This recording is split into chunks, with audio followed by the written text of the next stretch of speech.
Hello guys, good afternoon po. Pinapakilala ko po sa inyo si Kuya Lito Masculino po ay siya po ay mag-aawit po. Ina-introduce ko po siya. Sa lahat ng mga LGU. Ano po kaya Kuya kung sino pong gusto ninyong batiin? Binibati ko lahat ng mga nanood. Basta tingnan nyo lang ako para siguro makilala nyo ako. Sige po. Ang pamagat na aking awitin ay tungkol sa basura. Sige. Dahil nung ako ay nakapagtrabaho sa Minro, ang basura ay no segregation, no collection. Kaya ginawan ko siya ng awit. Awit. Kaya awitin ko ngayon bilang patunay. Ang mga basura dapat ay ayusin upang maikarga pagdaan namin.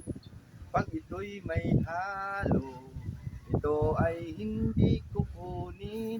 Huwag kayong magagalit sa amin. Basura nyo ay ayusin, ihiwalay ang silpin.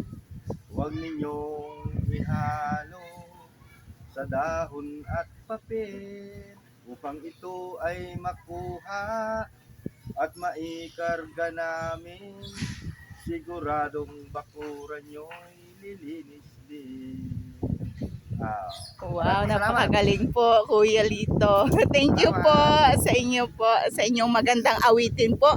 Maganda po yung ang panghatid po ng inyong kanta po ay para sa ating kalikasan po. Number one po ay yung ating kalikasan po ay dapat po alagaan natin. Tama po yun. Yan po ay kinumpos-kumpos ko lang nung habang nagsasaya ako ng madaling araw. Sabi ko, parang magandang gawa ng tula-tula. Opo. Ayun, nung ginawa kong tula, sabi ko, parang pwedeng kantahin. Opo. Ayun, kaya Kinumpos na po ninyo. Opo. Thank you po. Sige po.